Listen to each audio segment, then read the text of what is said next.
देवाच्या प्रिय लोकांनो, प्रत्येक कालखंडामध्ये वेगवेगळे सेवकगण जगामध्ये होऊन गेले. योबाच्या काळात जर तुम्ही पहिल्या सुरुवातीच्या वचनात वाचाल, योबाच्या पुस्तकात, पूर्वेकडच्या देशातला सगळ्यात श्रीमंत धनवान एकदम सामर्थ्यवान माणूस होता. अब्रामाला देवाने सांगितलं 12व्या अध्यायाच्या 1, 2, 3 वचनामध्ये, आपण जसं परमेश्वराने त्याला आशीर्वादित केलं आणि अब्रामाला परमेश्वराने सांगितलं की आपल्या बापाचं घर, आपले नातेवाईक, आपला प्रदेश सोडून मी सांगेल त्या देशाकडे जा. अब्राम तिथून निघाला आणि सरते शेवटी ज्यावेळेस अब्राम आणि लोट दोघे एकत्र होते, गुराख्यांमध्ये भांडणं होऊ लागले आणि दोघांनी सेपरेट व्हायचं ठरवलं. त्याचा पुतण्या लोट हा चांगल्या देशाकडे गेला, जिथं सगळ्या गोष्टी मुबलक आहेत अशा सदोम गमोराच्या दिशेने तो गेला आणि अगदी त्याच्या विरुद्ध दिशेला एलोन झाडाची वनराई म्हणजे अर्थात जंगल होतं, त्या दिशेने अब्राहम गेला. जो शहराकडे गेलाय आपल्याला वाटतं त्याची उन्नती होईल, पण मी हे सांगायला आलेलो आहे, तुम्ही कुठेही असा, तुमचा देव जर तुमच्या बरोबर असेल, तुमची उन्नती कोणाला थांबवता येणार नाही. अब्राहम एलोन झाडाच्या वनराईत असताना देवाने त्याला फार धनवान, फार श्रेष्ठ, फार महान बनवलं. योसेफ भावांनी खड्ड्यात टाकलं, त्यांनी परक्यांना त्यांना विकून टाकलं 20 रुपयांसाठी. जातो त्या पोटिफराच्या घरी नोकरी करतो, गुलामी करतो, तिथं कामकाज करतो, तिथं त्याच्यावर खोटा आळ घेतला जातो, तिथून त्याच्यावरती खोटा आळ घेतल्यानंतर तो जेलमध्ये जातो. ह्या सगळ्या त्याच्या परिस्थितीमध्ये त्याने देवाला सोडलं नाही आणि देवाने त्याला सोडलं नाही. एक रात्र अशी होती, योसेफ जेलमध्ये, दुसऱ्या दिवशी डायरेक्ट पूर्ण देशाचा प्रेसिडेंट. कुणी आमेन म्हणणार आहे का? जे देवाची सेवा करतात, देव त्यांना खाली राहू देत नाही, देव त्यांना पुच्छ बनवत नाही, देव त्यांना मस्तक बनवणारा, देव त्यांना पुढे नेणारा परमेश्वर आहे. हालेलुया. याचं कारण आहे, सोपं कारण आहे. फार मी वेडी वाकडी वळण घेऊन बोलणार नाही, मी सरळ स्ट्रेट बोलणार आहे आज तुमच्याशी. तुम्ही ऐकताय? आमचा देव वेगळा आहे ना, म्हणून त्याचे लोक पण वेगळे आहेत. तो महान आहे, त्याने तुम्हाला पण महान बनवायचं ठरवलंय. काही लोकांना पटलं नाही, पण पटवून सांगायलाच एवढा लांबचा प्रवास करून आलोय. ऐका, शेवटच्या काळात येशू ख्रिस्त मेघावरती आरूढ होऊन येणार आहे.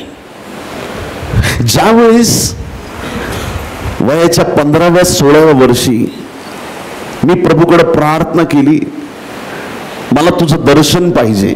खूप मोठी साक्ष आहे, पण मी सगळं सांगणार नाही, एक फक्त तुम्हाला त्यातली गोष्ट सांगणार आहे.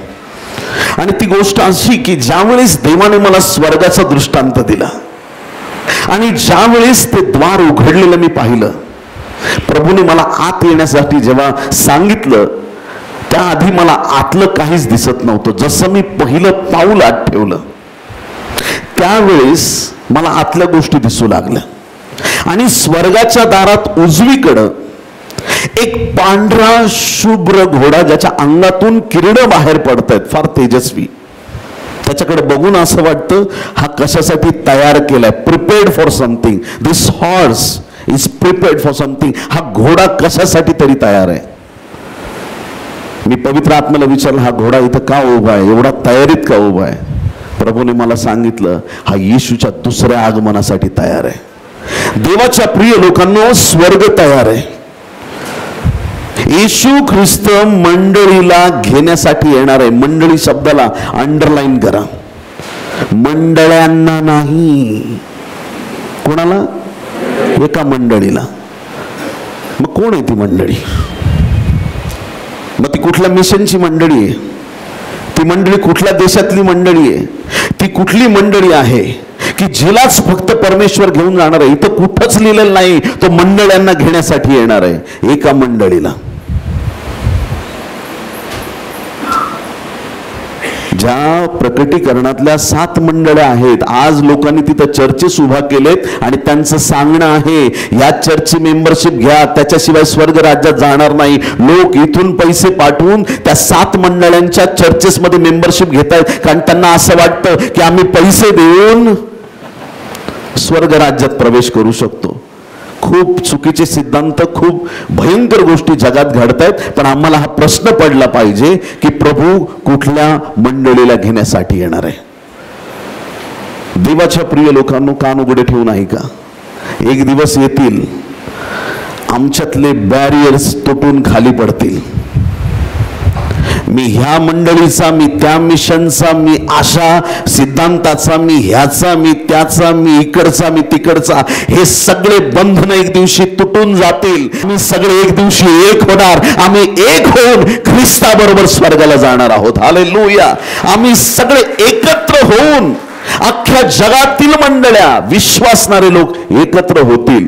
आणि म्हणून देवाच्या प्रिय लोकांनो, ख्रिस्ताच्या आगमनासाठी मंडळीची तयारी म्हणजे त्या एका मोठ्या शरीराचा आम्ही एक भाग आहोत. आणि ही जाणीव ठेवून आम्ही आमचं काम नितांत श्रद्धेने करावं. तो पाळक म्हणजे कमी सामर्थ्यवान, ती मंडळी लहान आहे म्हणून ती अशी, ही मंडळी अशी आहे म्हणून तशी, हे सगळे बॅरियर आज आम्ही तोडून टाकले पाहिजेत. हालेलुया. सगळ्या सेवकांना आम्ही एकसारखा सन्मान द्यावा. सगळ्या मंडळांमधील लोकांना आपले भाऊ बहीण आपण समजावं, कारण की आम्ही सगळे एकत्रित रीतीनं ख्रिस्ताची वधू असे आहोत. आमेन. पटलंय तुम्हाला? नसल पटलं तरी पटवून घ्या, कारण हेच वचन आहे. आमेन. देवाच्या प्रिय लोकांनो, आता मला हे तुम्हाला सांगायचंय की शेवटच्या काळात ख्रिस्ताची मंडळी जगात सगळ्यात सामर्थ्यवान ठरणार आहे. योबाच्या काळात योब सगळ्यात श्रेष्ठ माणूस झाला.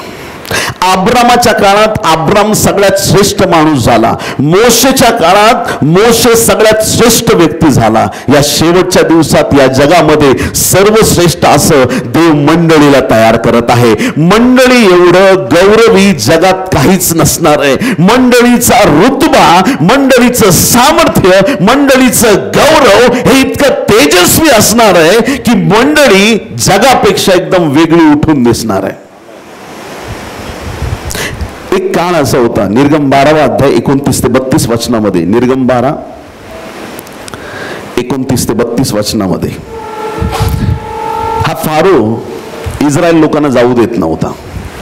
एवढे सगळे गुलाम एकत्र गेले तर करायचे काय? ते गुलामीतच राहावेत अशी त्याची इच्छा होती. आणि मग जेव्हा हा फारो, त्याचे लोक ऐकत नाहीत, त्या समयामध्ये या देवाच्या अभिषिक्ताने, मोशेने देवाच्या सांगण्यावरून एक एक काम केलं. आणि जेव्हा लोक सरळ ऐकत नाहीत त्यावेळेस पीडा यायला सुरुवात होते. काय यायला सुरुवात होते? पीडा. 10 different plagues came upon the land of Egyptians. In those days, the Pharaoh, he was not able to understand the plan of God. त्याला कळत नव्हतं त्या फारोला की आम्ही काय करायला पाहिजे. त्याचं मन कठीण झालेलं होतं. तो इस्रायल लोकांना जाऊ देत नव्हता. एक एक पीडा आल्या. एक दिवस असा आला, सगळीकडं बेडकच बेडक, ओवांची पीडा, गोमाशांची पीडा, भयंकर पीडा. आणि ह्या पिढ्यांमध्ये इस्रायल लोकांना काहीच फरक पडत नव्हता. देव त्यांना सांभाळत होता. निबिड अंधकाराची पीडा, सगळ्या अशा पीडाच पीडा येत आहेत. आणि सगळ्यात शेवटी प्रथम वत्साच्या मृत्यूची पीडा आली. मग त्या रात्री काय घडलं वाचू आपण, निर्गम 12 29 ते 32. मध्यरात्री असे झाले की मिस्र देशातील सिंहासनावर बसणाऱ्या फारोच्या ज्येष्ठ मुलापासून तुरुंगात पडलेल्या कैद्याच्या ज्येष्ठ मुलापर्यंत सर्व आणि गुराढोरांपैकी सर्व प्रथम वस्त्र परमेश्वराने मारून टाकले. वलांडणाचं रक्त ज्या दाराच्या कपाळपट्टीला नव्हतं, मिस्रांनी कसला केलं वलांडण सण? त्यांच्याकडे कोकऱ्याचं रक्त नसल्या कारणाने मृत्यू त्यांच्या घरात शिरला. आणि ज्येष्ठ पुत्र मरत होते, जनावरांतले पण मनुष्यातले पण. सगळीकडे हाहाकार आहे. वाच, ऐका पुढे 30वे वचन. रात्रीच्या समयी फारो, त्याचे सर्व सेवक आणि सगळे मिस्री लोक जागे झाले. आता घरातच सगळ्यांच्या अशी स्थिती आहे, सगळे जागे झाले. आणि मिस्र देशात मोठा हाहाकार उडाला, कारण ज्यात कोणी मेला नव्हता असे एकही घर राहिले नव्हते. प्रत्येक घरात कुणी ना कुणी मरण पावलंय. अशी स्थिती पूर्ण मिस्रमध्ये आहे. तेव्हा फारोने रातोरात मोशे व आरोन यांना बोलावून सांगितले, तुम्ही व सगळे इस्रायल लोक माझ्या लोकातून निघून जा. सगळे निघून जा, कोणी थांबू नका. तुम्ही म्हणतात त्याप्रमाणे जाऊन परमेश्वराची सेवा करा. तुम्ही म्हणतात त्याप्रमाणे आपली शेरडे मेंढरे व गुरे ढोरे घेऊन चालते व्हा आणि मलाही आशीर्वाद द्या. मला हे सांगायचंय प्रियांनो, मोशे काठी टाकतोय. फारोला वाटते की माझे मांत्रिक पण चमत्कार करतात. हे काय दाखवते तुम्हाला? घेऊन या रे त्यांना, टाका तुमच्या काट्यात, दाखवा, याला कळू द्या आमचा जादूटोना पण कमी नाहीये. पण मोशेच्या काठीने झालेल्या सापाने बाकी सगळ्या सापांना गिळून टाकलं. देवाचे चमत्कार नेहमी वरचढ असणार आहेत. देवाचे चमत्कार नेहमी सामर्थ्यवान असणार आहेत. इकडं मोशेच्या द्वारे देव चमत्कार करतोय, तिकडे ते मांत्रिक पण पाण्याचं रक्त करतायत, चमत्कार दाखवण्याचा प्रयत्न करतायत. एक क्षण असा आला, देवाची शक्ती वरचढ त्यांना दिसायला लागली. आता मांत्रिक म्हटले आम्ही काही करू शकत नाही, त्यांचा देव जिवंत परमेश्वर आहे. आधी मांत्रिकांनी मान्य केलं, सेनांचा यहोवा देव हाच जिवंत परमेश्वर आहे. फारो मानायला तयार नाही. फारोच्या मनात अजून तेच चाललंय, यांना नाही जाऊ द्यायचं, कठीण मन केलंय त्याचं. जेव्हा त्याचा मुलगा मेला, जेव्हा पूर्ण देशामधली परिस्थिती बदलली, त्या फारोला पण कळालं मोशेचा देव जिवंत परमेश्वर आहे. मोशेचा देव सर्वशक्तिमान आहे. मोशेचा परमेश्वर महान सामर्थ्याचा देव आहे. तुम्ही जाताना मला पण आशीर्वाद द्या. आता ह्या मोमेंट पर्यंत फारो स्वतःला देव समजत होता, पण ज्यावेळी त्याची खऱ्या देवाशी भेट झाली, त्याला कळालं की आता माझं काही चालत नाही, मला पण आशीर्वादाची गरज आहे. देवाच्या प्रिय लोकांनो, ह्या घटनेतून समजून घ्या, जसे इस्रायल लोक फारो पासून निघाले आणि वचनदत्त देशात गेले. आमेन म्हणता येईल का? Hallelujah. Israelites, they left the Egypt and they went to the Holy Land. In the same way, त्याच प्रकारे तुम्ही आणि मी हा मिसर, पापाने बरबटलेला ही जग, हे सोडून आपला वचनदत्त देश स्वर्ग तिकडे चाललेलो आहोत. हा मिसर सोडून आम्ही वचनदत्त देशात जाणार आहोत आणि इथले जेवढे फारो आहेत ते सगळे येशू समोर नतमस्तक होणार आहेत. मंडळी उचलली जाण्याच्या आधी या जगाला कळणार आहे की या मंडळीचा देव जिवंत आहे. अख्ख्या जगाला कळणार आहे यांचा परमेश्वर महान आहे. हे जे बोलतात त्याप्रमाणेच यांचा देव महान सामर्थ्य आहे. हा अनुग्रह मंडळीवरती आहे. प्रत्येक गुडघा टेकला जाईल प्रियांनो, प्रत्येक गुडघा, प्रत्येक जीभ कबूल करेल येशू ख्रिस्त हाच प्रभू आहे. हालेलुया. आम्ही त्या अंतिम दिनामध्ये आहोत. आम्ही आशीर्वादित अशा समयामध्ये आहोत. पहिली गोष्ट ही पक्की समजून घ्या. प्रकटीकरण 1 अध्याय आणि 7 वचन. काही लोकांचे सिद्धांत भरकटलेत. येशू ख्रिस्त चोरासारखं येणार आहे म्हणे. वचनाचं नीट बारकाईने गांभीर्य नाही समजलं तो चोरासारखं नाही, उघड येणार आहे सगळ्यांसमोर. चोर अचानक येतो तसं त्याचं येणं आहे, पण चोरासारखं नाही. वाचूया आपण प्रकटीकरण 1:7. पहा तो मेघासहित येतो, प्रत्येक डोळा त्याला पाहिल, ज्यांनी त्याला भोसकले तेही पाहतील आणि पृथ्वीवरील सर्व वंश त्याच्यामुळे ऊर बडवून घेतील. असेच होणार. आमेन. असेच होणार.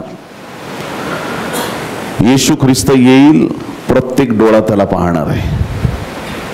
प्रत्येक डोळा म्हणजे देवाचे 7 नेत्र पाहतील. ज्यांना अंगभर डोळे आहेत ते 4 प्राणी पाहतील, देवदूत पाहतील, पृथ्वीवरचे प्रत्येक व्यक्ती पाहतील, सगळे लोक पाहतील. ज्यांना डोळे आहेत ते सगळे पाहतील. माशांना पण डोळे आहेत, समुद्रातल्या सगळे मासे वर येऊन बघतील, बाप आलाय वरती आकाशात. हालेलुया. प्रत्येक डोळा त्याला पाहणार आहे. गपचूप येऊन असं घेऊन जाणार नाही. येशूचं येणं हे जग जाहीर असणार आहे. लख प्रकाशानिशी येईल प्रियांनो. एक अद्वितीय गौरवी असा क्षण प्रभूने सिद्ध करून ठेवलेला आहे. रॅप्चरच्या आधी जगाला कळणार आहे की आपला देव जिवंत आणि महान परमेश्वर आहे. फारोला जसं कळालं, फारोच्या लोकांना कळालं, मिस्री सेनेला कळालं, सगळ्यांना कळालं, तसं या दिवसात जगाला कळणार आहे की मंडळी किती सामर्थ्यवान आहे आणि तुमचा देव जिवंत परमेश्वर आहे. सगळ्यांना ते ज्ञात होणार आहे. दुसरी महत्वाची गोष्ट, ख्रिस्ताची मंडळी ही फार गौरवी आहे. Church is a most glorious, hallelujah, most glorious, सगळ्यात गौरवी आज जर जगात काही आहे तर ती ख्रिस्ताची मंडळी आहे प्रियांनो. इफिस्करस पत्र 5 अध्याय 25 ते 27 वचन. पतींनो, जशी ख्रिस्ताने मंडळीवर प्रीती केली तशी तुम्हीही आपापल्या शब्दाला अंडरलाईन करा, तशी आपापल्याच, दुसरं नाही, आपापल्या पत्नीवर प्रीती करा. ख्रिस्ताने मंडळीवर प्रीती केली आणि स्वतःच तिच्यासाठी समर्पण केले, अशासाठी की, कशासाठी? ऐका, त्या मंडळीसाठी काय केले ख्रिस्ताने? त्याला तिने वचनाद्वारे जलस्नानाने स्वच्छ करून पवित्र करावे. हालेलुया. सगळ्यात पहिली गोष्ट, प्रभूने त्याचं वचन तुम्हाला आणि मला दिलेलं आहे. हे वचन मंडळीला जलस्नान देऊन स्वच्छ करणार आहे. उदया पुत्र घरी आला, त्याला समजलं ना, माझ्या बापाच्या घरी नोकर वगैरे किती खुश आहेत, सगळं चांगलं चाललंय, मी इकडे काय करतो? शेंगा नको, आता डायरेक्ट बापाच्या घरी जातो. अरे ज्याचे पैसे संपलेत, डुकरांपुरच्या शेंगा खाण्याची त्याला अपेक्षा पडलेली आहे, त्याचा अवतार काय झाला असेल? मनात आणलं कधी विचार? त्या घाणेरड्या स्थितीत बाप त्याला मिठी मारतोय आणि त्याला नवीन झगा यासाठी देतोय कारण त्याच्या झग्याला दुर्गंधी आहे. तो जगामध्ये झगा बापाने दिलेला मलिन करून आलेला आहे. आज देवाने त्याचं वचन आपल्याला दिलंय. जे लोक नीट चालत नाही देवाबरोबर, घरी जाऊन फक्त नीतिसूत्रे वाचा, असं वाटतं असं कोपऱ्यात उभं केलंय कुठंतरी आणि कोणीतरी देत आहे फटाफट फटके, असं ते नीतिसूत्रेचं पुस्तक आहे. माझ्या मुला, वचन आम्हाला शिस्त लावणार आहे, वचन आम्हाला जलस्नान देणार आहे. वचनाने मनुष्य पापापासून शुद्ध होतो. वचन आम्हाला वाचणं गरजेचं आहे, वचनाचं मनन करणं गरजेचं आहे. सगळ्यात पहिली गोष्ट, मंडळीला जलस्नान देऊन स्वच्छ करण्यात आलंय ते प्रभूच्या वचनाच्या द्वारे. आणि गौरवयुक्त मंडळी अशी ती स्वतःला सादर करावी, म्हणजे तिला डाग, सुरकुती किंवा अशासारखे काही नसून ती पवित्र व निर्दोष असावी. मंडळीला गौरवयुक्त केलेलं आहे देवाने, गौरवयुक्त, गौरवाने भरलेली. जुन्या करारामध्ये जे मंदिराचं वैभव आहे, वाचू आपण हग्गय याचा 2 अध्याय आणि 9 वचन. हग्गय चॅप्टर 2 वर्स 9. या मंदिराचे शेवटले वैभव पहिल्यापेक्षा श्रेष्ठ होईल असे सेनाधीश परमेश्वर म्हणतो. मी ह्या स्थळाला शांती देईन असे सेनाधीश परमेश्वर म्हणतो. मागच्या गौरवापेक्षा येणाऱ्या दिवसातला गौरव मोठा असणार आहे. ते मंदिर पाडण्यात आलं प्रियांनो. जुनी दोन्ही मंदिरं लागोपाठ बनवण्यात आली, ती पाडण्यात पण आली होती. पण जे मंदिर शरीररूपी ख्रिस्ताने उभं केलेलं आहे, हे मंदिर पाडण्याची ताकद कोणामध्ये नाही. जे आध्यात्मिक रीतीनं प्रभूने तुम्हाला उभं केलेलं आहे, हे गौरवी जी देवाची मंडळी आहे, हिचा नाश करण्याचं सामर्थ्य कोणामध्ये नाही. ही मंडळी, ख्रिस्ताची मंडळी, गौरवी मंडळी आहे प्रियांनो. देवाचं असीम गौरव, देवाचं सामर्थ्य या मंडळीमध्ये आहे. निर्गम 34 अध्याय 35 वचनामध्ये सांगितलंय. निर्गम 34 आणि 35. मोशेने ज्यावेळेस देवाचं दर्शन पाहिलं, देवाला भेटला तो, आणि त्यावेळेस त्याला एवढं देवाचं तेज पाहायला मिळालं. आणि पुढं काय घडते वाचू आपण. एक्सोडस चॅप्टर 34 वर्स 35. इस्रायल लोक मोशेच्या तोंडाकडे पाहत तेव्हा त्याच्या चेहऱ्यातून तेजाचे किरण निघताना त्यांना दिसत परमेश्वराशी संभाषण करण्यास मोशे आज जाईपर्यंत तो आपल्या तोंडावर आच्छादन घालत असे. जुन्या करारातला मोशे ज्याच्याकडं जनावरांचं रक्त होतं त्याचा चेहरा एवढा तेजस्वी आहे. आज नवीन करारातली मंडळी, या मंडळीकडे येशू ख्रिस्ताचं पवित्र रक्त आहे. मग मंडळी किती तेजस्वी असणार आहे, मंडळी किती प्रकाशमान असणार आहे, मंडळी किती सामर्थ्यवान असणार आहे. जुन्या गौरवापेक्षा येणाऱ्या दिवसातलं गौरव मोठा असेल हे देवाचं अभिवचन आहे. मग ते मोठं गौरव देवाने त्याच्या मंडळीवरती स्थिर केलेलं आहे. आज आम्हाला गौरवी जीवन जगणं गरजेचं आहे. किती लोक आमेन म्हणतील? त्या प्रार्थना सोडून द्या. देवा मी धूळ आहे, मी माती आहे, मी चिखल आहे. अरे तो म्हणतो तू माझ्या प्रतिरूपाचा आहेस. ते जुन्या करारातले लोक बोलत होते बोलू द्या, पण ख्रिस्ताची मंडळी त्याला साजेल अशी उत्तम ते देवासाठी करा. Church is the most glorious place. Hallelujah. Most glorious. Church is more glorious than the temple of Solomon. Church is a most glorious place. As we can see in the Old Testament, the face of Moses was shining like a bright star. But we are more glorious than the Moses. Amen. Hallelujah. आम्ही जास्त गौरवी आहोत. मंडळी जास्त गौरवी आहे. आमचा देव उत्तम आहे आणि तो उत्तम गोष्टी आम्हाला देतो. आमचा देव उत्तम गोष्टी देतो का काही केर कचरा देतो? उत्तम देतो की नाही? अरे मग तो उत्तम देतो तर आम्ही पण त्याच्यासाठी उत्तम जीवन जगलं पाहिजे. आम्ही पण ते गौरवी जीवन जगलं पाहिजे. आमच्या जीवनातून तो प्रकाश नेहमी झळकला पाहिजे. आमचं जीवन इतकं आशीर्वादित असावं. या शेवटच्या काळात प्रभूचं सामर्थ्य आहे आणि त्या प्रभूच्या सामर्थ्याला आम्ही समजलं पाहिजे. इब्री लोकासपत्र 3 अध्याय 1 ते 3 वचन. Hebrew chapter 3 verses 1 to 3. The Bible says that clearly Jesus is greater than Moses. हालेलुया. येशू ख्रिस्त मोशेपेक्षा श्रेष्ठ आहे.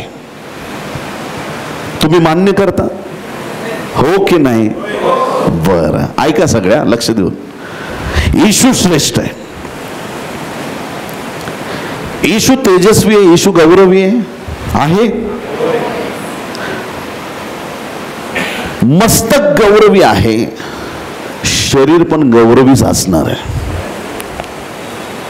जे गौरव ख्रिस्ताचा आहे, जे तेल अहरोनाच्या मस्तकावरती ओतलं आणि त्याच्या दाढीवरून ओघळून वस्त्राच्या काठापर्यंत ते तेल गेलं, असा ख्रिस्ताचा अभिषेक मंडळीवरती वाहणं गरजेचं आहे. जे गौरव मस्तकाचं आहे ते गौरव मंडळीवर उतरणं गरजेचं आहे. मंडळी गौरवी दिसलीच पाहिजे. शेवटल्या काळात सगळ्यात गौरवी, सगळ्यात सामर्थ्यवान ख्रिस्ताची मंडळीच असणार, बाकी दुसरं काही नसणार आहे प्रियांनो. आमेन. 2 कोरिंथ 2 अध्याय 7 ते 18 वचनामध्ये, परंतु आपल्या मुखावर आच्छादन नसलेले आपण सर्वजण आरशाप्रमाणे प्रभूच्या वैभवाचे प्रतिबिंब पाडत आहोत. प्रभूच्या वैभवाचे प्रतिबिंब पाडत आहोत. सूर्य हा तेजस्वी तारा आहे कारण त्याला स्वतःचा प्रकाश आहे. चंद्र तारा आहे की ग्रह आहे? चंद्र ग्रह आहे. चंद्राला स्वतःचा प्रकाश नाही. मग रात्री चंद्र चमकतो, त्याला प्रकाश आला कुठून?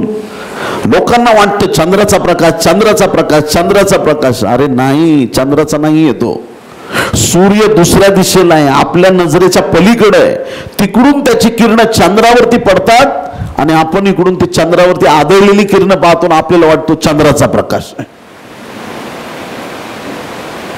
देवाच्या प्रिय लोकांनो, जसा चंद्राला स्वतःचा प्रकाश नाही, सूर्याच्या प्रकाशाने चंद्र प्रकाशित आहे, तसं मंडळीकडे स्वतःचा प्रकाश नाही. जो प्रकाश, जे तेज आमच्यावर आहे ते आमच्या येशूच आहे. आणि म्हणून कधीच गर्वाने फुगून जायचं नाही. मी असं केलं, मी तसं केलं. अरे माणसं आहेत का बकरं आहेत? ख्रिस्ताची मंडळी ही ख्रिस्ताच्या तेजाने प्रकाशित आहे. सगळ्या जगाला कळेल मंडळी सामर्थ्यवान आहे. दुसरी गोष्ट, मंडळी या जगात सगळ्यात गौरवी आहे. जुन्या गौरवापेक्षा हे गौरव फार मोठं आणि सामर्थ्यवान असणार आहे. मंडळीतला एक जरी सदस्य हा दृष्टांत समजू शकला नाही, सुंदर चेहऱ्यावरचा एक दाग आल्यासारखं आहे. आणि म्हणून प्रत्येक मंडळीतील सदस्याची ही जबाबदारी आहे की आम्ही देवाला आवडेल असंच वागलं पाहिजे.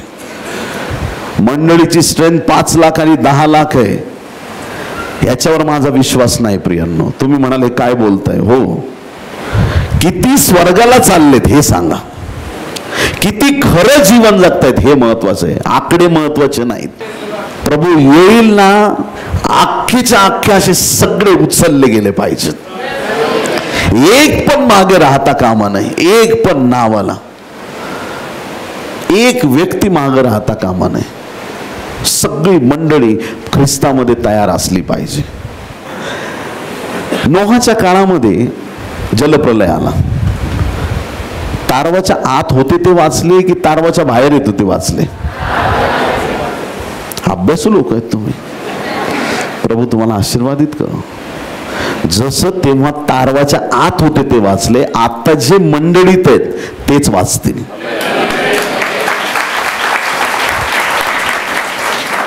घरात बसतात, माझा प्रभू सगळीकडे आहे, माझा प्रभू माझ्या घरात सुद्धा आहे, मला त्या चर्चकडे जायची गरज नाही. देवाच्या प्रिय लोकांनो, हे असत्य जिथून कुठून तुमच्या मनात आला असेल किंवा तुमच्या घरच्यांच्या, त्यांना जाग करा. एकटा असलेला पडतोच पडतो. सैतान कधी हल्ला करतो? तुम्ही झुंडीने राहाल ना एकत्र, तुमच्यावर अटॅक होणार नाही. तुम्ही ज्यावेळेस एकटे पडता, काही दिवस चर्चलाच येता आलं नाही, मी देवापासून दूर गेलोय असं म्हणतात. निखारेस जेव्हा एकत्र आहेत ना, धगधगती आग त्यांच्यात दिसते. एक विस्तव काढून बाजूला ठेवा, गार थंड होऊन जातो. जे नेहमी चर्चला येतात त्यांचा उत्साह, टाळ्या, येस हालेलुया. आणि ज्यांना चर्च घेणं देणं नाही, we must come to the church.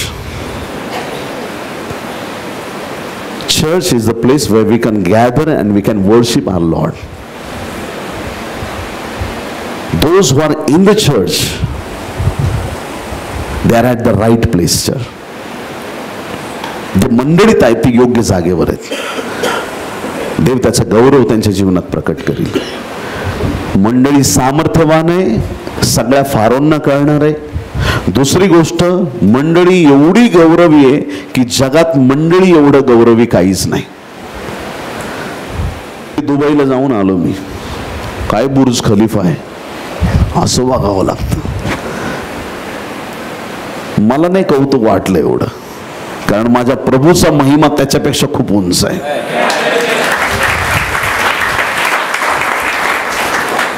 Light show, light गेली का शो बंद. माझ्या प्रभूचं तसं नाही.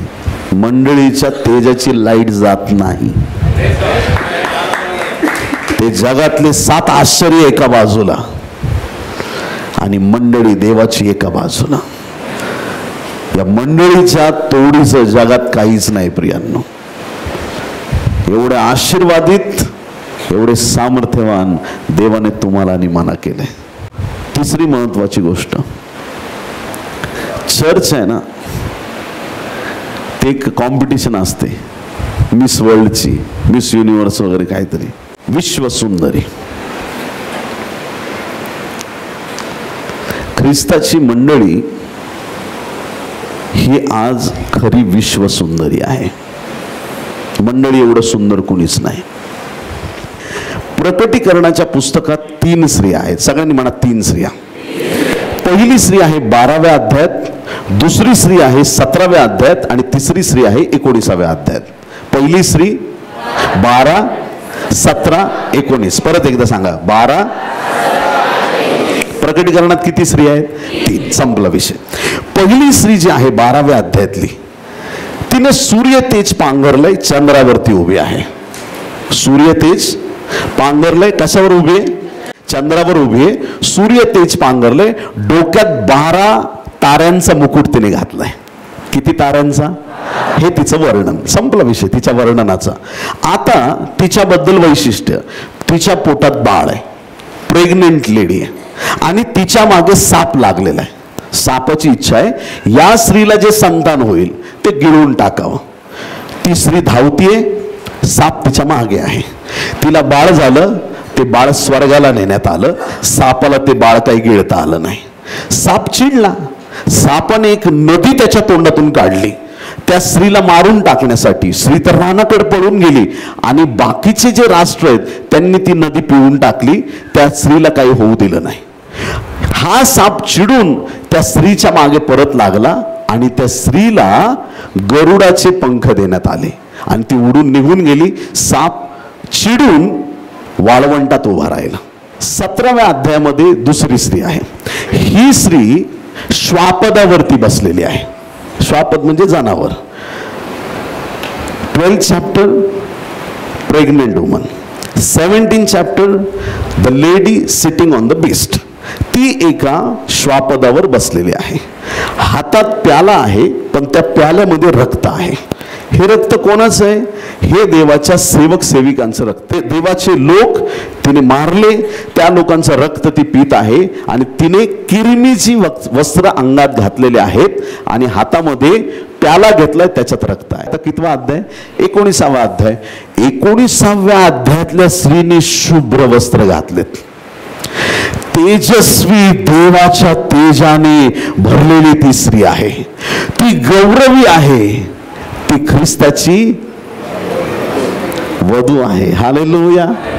आता 12व्या अध्यायाकडे परत जाऊ. 12व्या अध्यायातली स्त्री, तिला संतान झालं. 12 ताऱ्याचा मुकुट. योसेफाच्या स्वप्नाशी ज्यावेळेस तुम्ही ते कनेक्ट करता, ह्याचा एक एक शब्दाचा अर्थ आहे, पण एकदम थोडक्यात मी सांगेन, विषयांतर नको. ते 12 तारे इस्रायलचे 12 वंशज आहेत. सूर्य चंद्र हे त्या योसेफाच्या स्वप्नाच्या अर्थाशी जोडणाऱ्या गोष्टी आहेत. तिसरी इस्रायल राष्ट्र आहे. इस्रायल राष्ट्रामधून प्रभूचा जन्म झाला. इस्रायल राष्ट्रामधून प्रभूचा जन्म झाला. सैतान त्याला गिळून त्याचं सगळं साम्राज्य संपवायचा प्रयत्न करत होता, पण ते त्याला शक्य झालं नाही. येशू कुठं गेला? डायरेक्ट स्वर्गाला गेला. स्त्रीचं संतान तुझं मस्तक ठेचणार आहे, ही भविष्यवाणी पूर्ण झाली आणि येशू ख्रिस्त स्वर्गाला गेला. सैतान चिडतो, तिच्या मागे लागतो. सैतान कंटिन्युअसली इस्रायलच्या मागे लागलेला आहे. देवाच्या प्रिय लोकांनो, ज्यावेळेस दुसऱ्यांदा सैतान चिडतो त्यावेळेस त्या स्त्रीला काय मिळालं उडण्यासाठी? गरुडाचे पंख. हे हजारो वर्ष आधी आमच्या बायबलमध्ये लिहिलंय, इस्रायलला गरुडाचे पंख मिळणार. जगात एकच देश आहे ज्याचा राष्ट्रीय निशान किंवा त्याची एक विशेषता आहे. त्या देशाला गरुडाचा खूप, म्हणजे गरुड पक्षी त्यांच्यासाठी नॅशनल लेवलला खूप महत्वाचा आहे आणि तो देश म्हणजे अमेरिका. अमेरिका इस्रायलला पंख देणार. हे हजारो वर्ष आधी लिहिलं आणि आज आम्ही आमच्या डोळ्याने बघतो इस्रायलची सगळी मदत अमेरिकेवरून आहे. जे बायबलमध्ये लिहिलंय ते आज आम्ही घडताना पाहत आहोत. आम्ही शेवटच्या काळात आहोत. हालेलुया. एक्झॅक्टली जे बायबलमध्ये लिहिलंय, ह्या प्रत्येक प्रॉफेसीज मी तुम्हाला सहज बोलत नाही प्रियांनो. पहिलं महायुद्ध, दुसरं महायुद्ध मला बायबलमध्ये सापडलंय. मी तुम्हाला बायबलमध्ये आकडा दाखवेल, दुसऱ्या महायुद्धामध्ये किती जहाज बुडाली, तोच आकडा नेटवर जाऊन सर्च करा, तोच आकडा तुम्हाला बायबलमध्ये दिसणार आहे. काय परफेक्ट पुस्तक आहे आपल्याकडं. तर पहिली स्त्री जी आहे ती इस्रायल राष्ट्र. 17व्या अध्यायातली स्त्री आहे की जिने किरमीची वस्त्र पांघरलेली आहेत. ती बाबेल नगरी आहे. आता ती कशी ते समजून घ्या. आता तो इराण इराकचा भाग म्हणजे त्या काळात बाबेल समजला जायचा, बाबेल होता, पण आज तसा डायरेक्ट आपल्याला अर्थ घेता येणार नाही. आज आपल्याला काय अर्थ घ्यायचा आहे, काय समजून घ्यायचंय.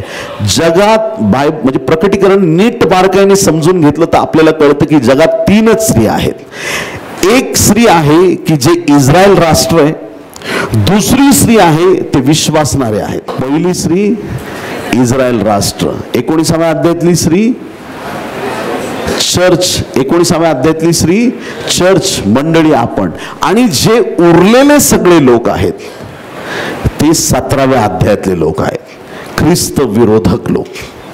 बाबेल नगरी, किरमीची वस्त्र श्रीमंतीला दाखवतात. जगातले धनवान श्रीमंत लोक, देवाच्या प्रिय लोकांनो, ते त्यांच्या पैशाचा रुबाब दाखवतील. तुम्ही तुमच्या पवित्र आत्म्याचं सामर्थ्य प्रकट कराल. ते जगामध्ये आम्ही असेत आम्ही तसे ते दाखवतील. तुम्ही हे दाखवाल की आम्ही स्वर्गीय देवाशी कनेक्टेड आहोत. तुमचं पारडं नेहमी जड राहणार आहे, कारण तुम्ही आध्यात्मिक दर्जावरती आहात. हालेलुया. तो प्याला रक्ताचा, देवाच्या प्रिय लोकांनो, ज्या सेवकांचं रक्त सांडलं जातंय त्याला तो दर्शवणार आहे. ही बाबेल नगरी आज काहीतरी प्रिपरेशन करते. तिन्ही स्त्रियांची तयारी चालली. कळते तुम्हाला? We can see 3 ladies in the book of Revelation. Chapter 12 is Israel, chapter 17 is Babylon, chapter 19 is the church. All 3 women, they are preparing for something. Israel राष्ट्र, त्यांना कशाचं घेणं देणं नाही. त्यांना 3रं मंदिर बांधायचंय. त्यांना काय बांधायचंय? त्या मंदिरासाठी लागणाऱ्या प्रत्येक गोष्टींची त्यांनी आज तयारी केलेली आहे. मंदिराचे पडदे वगैरे वस्तू बिस्तू सगळं आणून ठेवलंय. लोकांना वाटतं की 46 वर्ष लागले तेव्हा मंदिर बांधायला. आता किती लागेल मला विचार, मी सांगतो 6 महिन्याच्या आत मंदिर बांधून उभं होईल. त्याच्यात कमीच वेळ लागेल, एवढी त्यांनी प्रिपरेशन केलेलं आहे. इस्रायल राष्ट्राला मंदिर बांधायचं. 17व्या अध्यायातल्या स्त्रीला ख्रिस्ताची वाट पाहायची आहे आणि 19व्या अध्यायातल्या स्त्रीला पण ख्रिस्ताची वाट पाहायची. पण फरक आहे दोन्ही ख्रिस्तात. 19व्या अध्यायात खरा ख्रिस्त आहे, जी मंडळीचा ख्रिस्त आहे. 17व्या अध्यायातल्या स्त्रीचा ख्रिस्त अँटी क्राइस्ट म्हणजे खोटा ख्रिस्त आहे. हालेलुया. हा अँटी क्राइस्ट आता सध्या जगामध्ये अशा गोष्टी करण्याचा प्रयत्न करत आहे. ते सगळं उभारलं जात आहे. एक दिवशी तो लवकरच प्रकट केला जाईल. 1 वर्ल्ड गव्हर्नमेंट, कॅशलेस वर्ल्ड, ह्या सगळ्या गोष्टी ज्या बिब्लिकल वे मध्ये आम्ही अभ्यासतोय त्या आत्ता सध्या जगात होत आहेत. 17व्या अध्यायात ती तयारी चाललेली. 666 आकडा अनेकांना तो शिक्का देण्यासाठी तयारी केली जात आहे. पण धन्य ते लोक जे म्हणतील आम्ही ख्रिस्तासाठी मरायला तयार आहोत, पण श्वापदाचे खून आम्ही धारण करणार नाही. पासून ओरडून सांगतील जीव गेला तरी चालेल, पण ती श्वापदाची खून आपण घ्यायची नाही. आपण देवाचे लोक आहोत. विश्वासणारे स्थिर टिकून राहतील. आत गीत गायन, प्रभूची आराधना स्तुती चालली आहे. बाहेरून आवाज येतोय लवकर बाहेर या, शिक्के घ्या. आम्ही नाही येणार. पुढच्या 5 मिनिटात सगळे लगेच एकमेकांना मिठा मारतायत. आता भेटू इथं नाही तर तिकडं. काय प्रभू आहे आपल्या बरोबर. पुढच्या 5 मिनिटात जायचं आपल्याला. शेवटचे 2 मिनिटं, 2 मिनिटात मरणार आहेत तुम्ही. आम्ही येतोय आता तुम्हाला मारायला. 1च मिनिट राहिलं शेवटचा. आता आत घुसून सगळ्यांना खलास करणार आहे. एक क्षण असा येईल ना की ते तयारीत आहेत आत शिरण्याच्या. आकाशात कर्ण वाजेल प्रियांनो.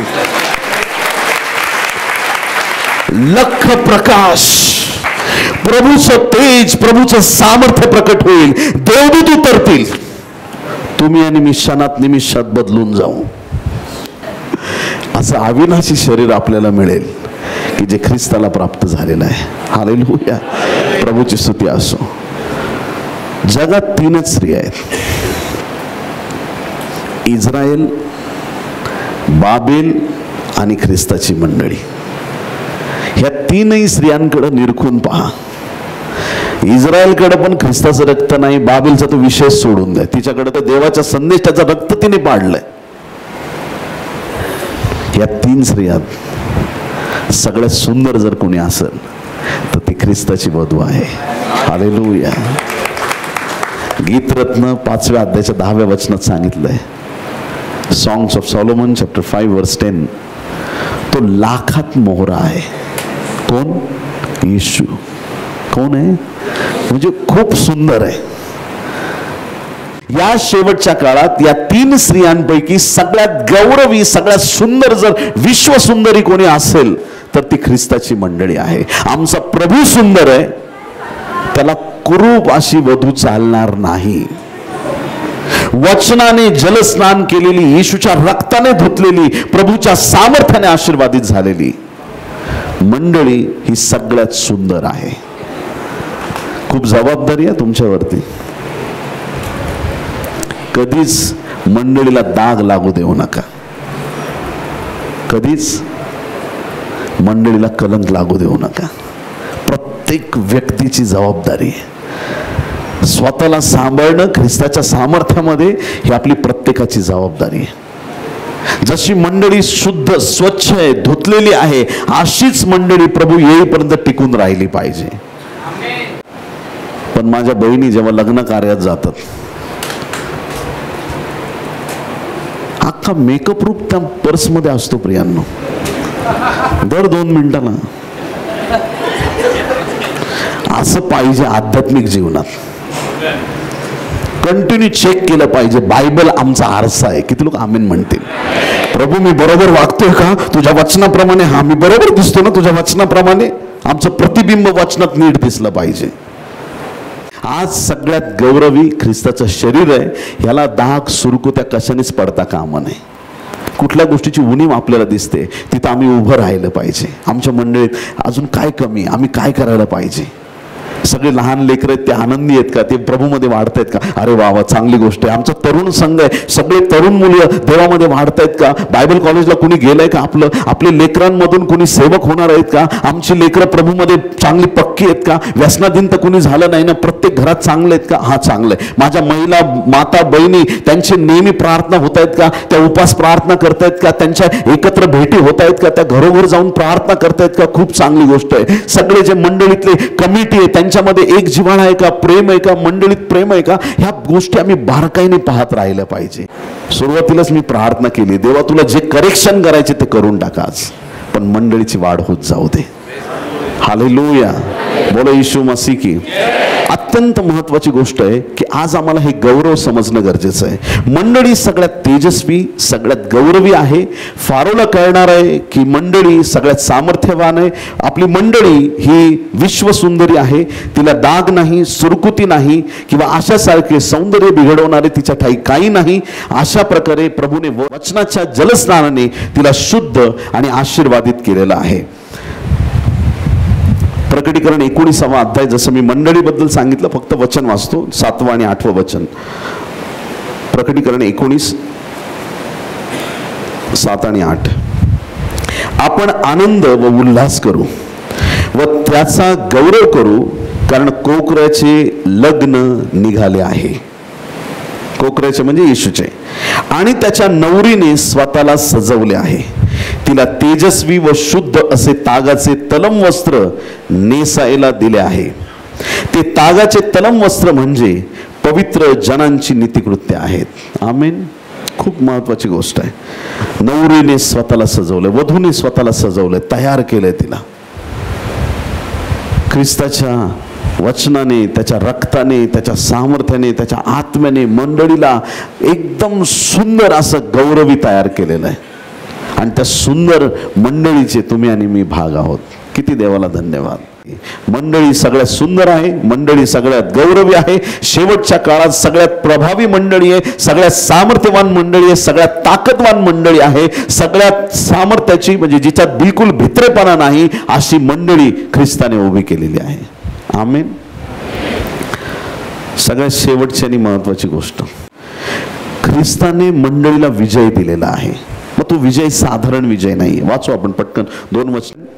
1 कोरिंथ 15:57, 1 कोरिंथियन्स चॅप्टर 15 वर्स 57. परंतु जो देव आपल्या प्रभू येशू ख्रिस्ताच्या द्वारे आपल्याला जय देतो त्याची स्तुती असो. जय कोण देतो? आमचा देव आम्हाला जय देतो, आम्हाला विजयी करतो. मंडळीला त्यांनी हारलेलं असं ठेवलेलं नाही. मंडळी जिंकलेली आहे, हारलेली नाही. स्वर्ग हारलेल्या लोकांसाठी नाही.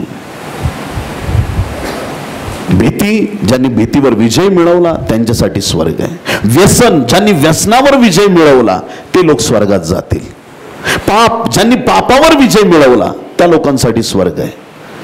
वाईट गोष्टी ज्या आपल्या जीवनामध्ये, ज्या गोष्टींनी आम्हाला देवापासून दूर नेलं होतं, त्याच पापात खिचपट पडून स्वर्ग राज्याची अपेक्षा करणं चुकीचं आहे. आज हे जीवन शुद्ध होणं गरजेचं आहे.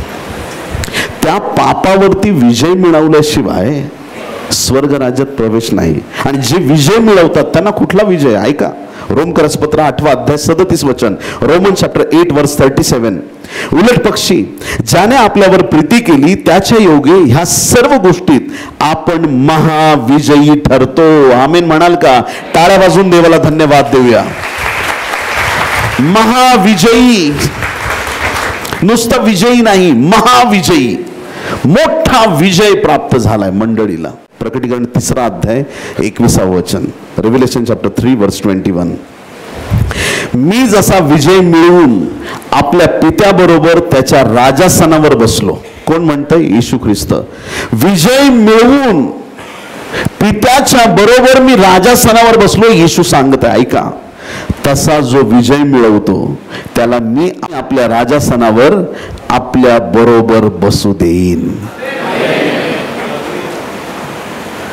त्याच्या चरणाजवळ बसायची पण लायकी नाही आहे आपली, लक्षात ठेवा. धूळ मातीतून आलेली आमची लायकी, पण किती येशूच्या रक्ताचं सामर्थ्य आहे.